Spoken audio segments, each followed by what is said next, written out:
ahora vamos a partir con el hardware. Y en particular quiero mencionarles y que les quede a todos muy claro que estamos hablando del computador personal.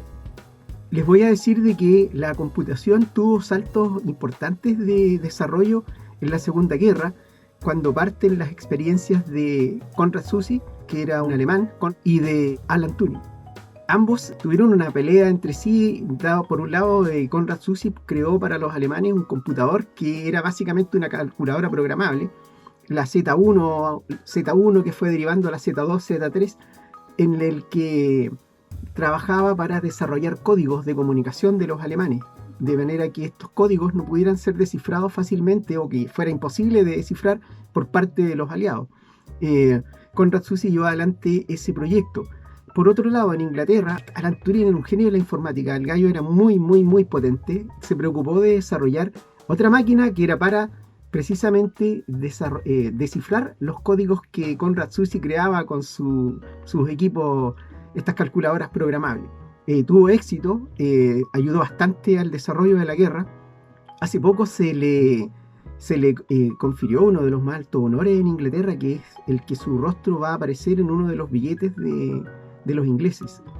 El año 1954, IBM crea la IBM 650, que es importante que lo mencionemos porque es el primer computador, un maquinón gigante, que fue creado para comercializarlo. Y de hecho se vendieron 2.000 unidades, que para la época era una cuestión gigante, era una venta astronómica. Piensen ustedes que algunos de los modelos tenían un costo de más de $1.000.000, o sea, vender 2.000 ya era una cuestión gigante. El año 1962, Olivetti, una empresa italiana que era fabricante y todavía es recordado como un gran fabricante de máquinas de escribir, creó el primer computador personal. ¿Cómo llegábamos desde el IBM 650, esas máquinas donde había que tener hasta un sistema de climatización para que la cuestión funcionara bien y que era totalmente electromecánico? ¿Cómo llegamos al desarrollo a una máquina pequeña? Por eso es programa 101 como el primer computador personal existente. Y la verdad era una calculadora que tenía una cinta que iba imprimiendo, como las calculadoras que muchos de ustedes han visto, las máquinas registradoras. Era muy parecido, de hecho, a una máquina registradora. Es impresionante haber llegado en ese momento a esa calidad y a ese tamaño de programación de computador. Fue utilizado sobre todo en el periodo del desarrollo del Apolo 11, que ahora está muy de moda con esto de que se cumplieron 50 años de la llegada del hombre a la luna. El año 1971 vino el cambio. Estos cambios que siempre yo les digo, no, eso cambió todo. Bueno, es algo que vino a cambiar todo y que fue la aparición del microprocesador. Todas las máquinas que les menciono anteriores estaban desarrolladas en función de tubos, tubos que eran para poder generar cierta programación, cierto nivel de programación. Bueno, pero el microprocesador vino a despejar este problema y logramos que de 200 tubos pasáramos a un microprocesador que hacía el mismo trabajo. 1976, Steve Jobs visita a su amigo Steve Wozniak. Steve Jobs siempre consideró a Wozniak, lo declaró más de alguna vez, un genio, digamos. El tipo era muy inteligente, era bueno para crear cuestiones, y entra a la pieza y en medio del humo que debe haber habido ahí, porque el Wozniak tenía una cara de ese bueno al cohete, le muestra a su amigo Steve Jobs un computador. Y este computador, el Wozniak tenía la gracia de que había logrado unir en un procesador un teclado y había conectado ese mismo a un televisor. Era genial porque tenían a la vista, Steve Jobs se dio cuenta que tenía a la vista el primer computador personal, donde se podía programar y se podían hacer cosas, mucho más allá de lo que se venía haciendo hasta el momento. El tipo tuvo esa visión, en medio del carrete que tenían ahí, tuvo la visión y le dijo, no, vos, esta cuestión la tenemos que comercializar, compadre, porque esto no puede ser. Y Wozniak le debe haber contestado, oh, Steve, no me hables tan rápido porque no te estoy entendiendo nada, no, bueno, vamos, si quieres hagamos lo que tú quieras, pero déjame tranquilo, quiero disfrutar. Y bueno, el Steve Jobs convence a Wozniak de comercializarlo y efectivamente hay un documental muy bueno sobre la historia de en que aparecen ambos y le van a vender a un almacenero, le vendieron 5 unidades de este computador descuajaringado que tenía toda la vista. Yo me imagino en ese equipo, si alguien le hubiese metido los dedos a los transformadores, que no deben haber sido pocos voltios que tenía para descarga, podía quedar pegado. O sea, era para gente que sabía lo que se estaba exponiendo. El año 77, Steve Jobs y Wozniak deciden dejar la marihuana y crean el Apple II con un concepto bastante más profesional. Era un computador más compacto y tenía ya los primeros atisbos de la calidad de diseño y de imagen que quería darle Steve Jobs a esta marca que habían creado, que era Apple. Apple el nombre lo crearon no de volados tampoco, porque en realidad era una imagen que tenían los Beatles en sus discos. Y bueno, obviamente a Steve Jobs le gustaba mucho los Beatles y sacó la imagen de ahí, marca que fue tanto más famosa que los Beatles. Y crearon este Apple II. El Apple II igual marca una tendencia porque de ahí para adelante los computadores más o menos empezaron a hacer lo mismo. Quiero decirles que en el intertanto también habían otros computadores que eran básicamente teclados que se conectaban al televisor, pero se usaban para trabajar en Basic. El que quería usar Basic lo hacía y desarrollaba tus programitas y hartas cuestiones. Yo de hecho trabajé con el ZX, el Spectrum, y era bueno, era interesante trabajar con él. En el caso mío yo no tenía cómo grabar, por lo tanto cada vez que lo apagaba se me iba todo, pero iba escribiendo mis programitas al lado para poder después recordarlo y volverlos a reproducir. Atari, Commodore, el ZX, Sinclair, fueron famosos en su época y se vendieron muchos equipos porque en realidad permitían conectarlos a la tele, jugar. Algunos incluso traían algunos procesadores básicos, procesadores de texto, programitas para hacer cálculo, qué sé yo. Era interesante, pero como que su tendencia siempre fue hacia los juegos, ¿ya? No sé si en Chile lo confundimos y lo mal utilizamos, pero estaba todo orientado hacia a jugar, digamos, aprovechar el televisor para lo mismo. No tenía el mismo concepto de los PC compatibles, del PC, del computador personal de IBM o los equipos de Apple. No era el mismo concepto o la finalidad. En 1980 IBM decide sacar un computador personal. Ya existían los medios, como les digo, esto del microprocesador fue un salto importante y era como lo que se estaba esperando para poder lograr algo. Y junto con eso aparece otro equipo de campeones que eran Bill Gates y Paul Allen. Era un poco distinto los dos, digamos. Si uno los ve en las imágenes, el Steve Jobs se veía bastante más pendejo que Paul Allen. No sé si era el mismo nivel de volada que tenía Steve Jobs y Wozniak. Sobre todo Bill Gates. No, yo creo que Bill Gates no era tan conservador en esa época. Paul Allen menos. Y ellos crearon una empresa que se llamaba Microsoft. El Bill Gates fue y le dijo a IBM, le ofreció a IBM el sistema operativo para este computador que pensaba sacar. El MS-DOS no lo tenía. Bill Gates cuando lo ofreció no tenían construido el sistema operativo. Se lo compraron a otro que era el QDOS, creo que se llamaba.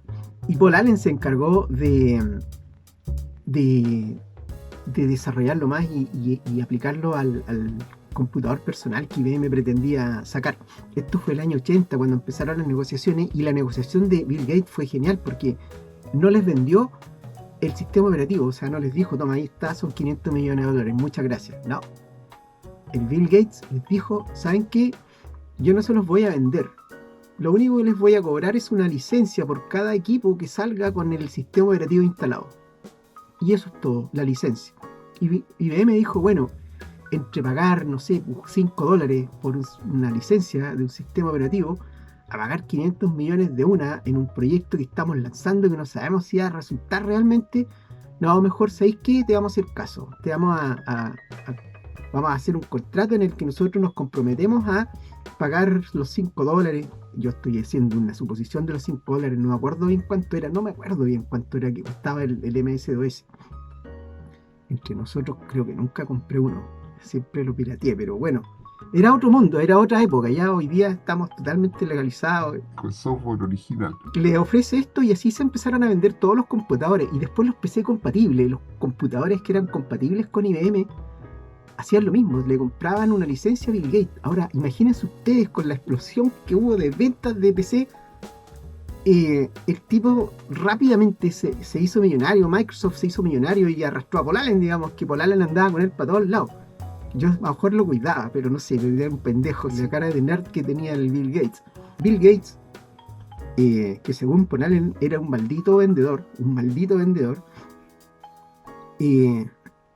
llegó a negociar con Steve Jobs. Imagínense lo que fue eso. El Bill Gates negociando con Steve Jobs. ¿Y qué negociaron? El Bill Gates lo que le vendió a Steve Jobs fue el sistema operativo de su próxima creación. La próxima creación que iba a ser el Macintosh, el Apple Macintosh.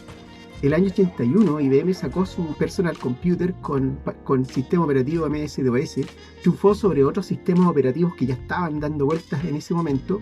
El año 1984 vino otra vuelta, ¿ya? Otro cambio importante en la tecnología, en realidad en el desarrollo del computador personal, y que fue la aparición del Apple Macintosh. En una máquina que era poderosa, tenía sistemas de respaldo, tenía un teclado y una imagen preciosa, muy bonita, y además venía con un sistema operativo que era absolutamente gráfico, y ese sistema operativo era soportado por un mouse. La aparición del mouse en ese momento marca una tendencia, marca un cambio, marca un desarrollo súper importante en la computación personal. Ya lo saben los diseñadores gráficos que lo hicieron suyo desde siempre. El Mac era el computador que todo el mundo estaba esperando. Gráfico, potente, mucho más sólido que IBM PC, que los computadores personales. En los computadores personales tenían caídas de sistema permanente, eran inestables, tenían una serie de problemas. El Mac, como ya venía todo instalado y no era una cuestión de desarmarlo y ponerle cuestiones, ponerle más tarjeta y todo eso porque venía con todo, por lo tanto también era mucho, mucho más caro que un PC. Y por eso desarrollaron ambos, digamos. Por un lado el PC porque era más barato y el Macintosh porque era demasiado bueno. Y yo uso un PC compatible, no uso un Mac en todo caso, no hago una apología de Mac o de Apple. Pero conozco mucha gente que lo usa y siempre está feliz, siempre están contentos con el Mac. No conozco a nadie que no lo esté, ¿ya? Siempre ofrece como un poco más de lo que uno quiere, de lo que uno espera. Jobs, con el Macintosh ya está terminando su relación con Wozniak. Wozniak no lo soportaba y además quería seguir con su vida de salvaje. Steve Jobs ya estaba metido en el cuento, en el sistema, y lo único que quería era seguir desarrollando. Llegó lejos, salió con el iPhone, terminó con el iPhone, con todos los problemas que podría alguien darme del iPhone. Sigo pensando que también es un equipo, un maquinón en un pequeño dispositivo, digamos. Tampoco uso un iPhone, pero porque es muy caro, pero sigue siendo caro porque igual tiene hartas cosas que ofrecer. Con Apple Macintosh aparece el sistema operativo gráfico, y al poco tiempo Microsoft crea el Windows. Dicen que lo copió de Macintosh. Steve Jobs siempre se quejó de que se había aprovechado de crear esto y de haber cobrado por de crear el sistema operativo para el Mac, pero por otro lado se robó algunos algoritmos que le permitieron crear Windows. La cuestión es que el Macintosh dio la pauta para lo que venía, y que tenía que ser todo gráfico. Y así fue como lo entendieron todos, y hoy día todos trabajamos en modo gráfico, tanto los que usamos PCs compatibles, como, bueno, Mac siempre con sus sistemas. El desarrollo del computador personal es una aventura súper interesante que tuvo hartos problemas. Steve Jobs perdió mucho en la salida del Macintosh porque en realidad invirtió muchas lucas de la compañía para hacerlo, y eso le costó en algún momento la salida de Apple, pero después tuvo un retorno triunfante. Gallo era un genio, Bill Gates genio igual. Los dos son muy comerciales, gallos que la venden bien, ¿cómo se llama? Que hacen bailar la culebra pero como ninguno. Y bueno, así fue como terminaron también, digamos, con un éxito sorprendente económico, por lo menos fue súper bueno. Eso es la historia del PC compatible, pues después de ahí para adelante todo más o menos marchó bajo ese rumbo, hasta lo que tenemos hoy día. Así es que la próxima semana les voy a tener el otro, que es el de las comunicaciones, cómo se fueron desarrollando las comunicaciones, internet, las redes, y la importancia que hoy día tienen las redes hasta para vender un... Igual hay información importante y yo sé que les va a gustar y que la van a aprovechar. Nos vemos en la próxima.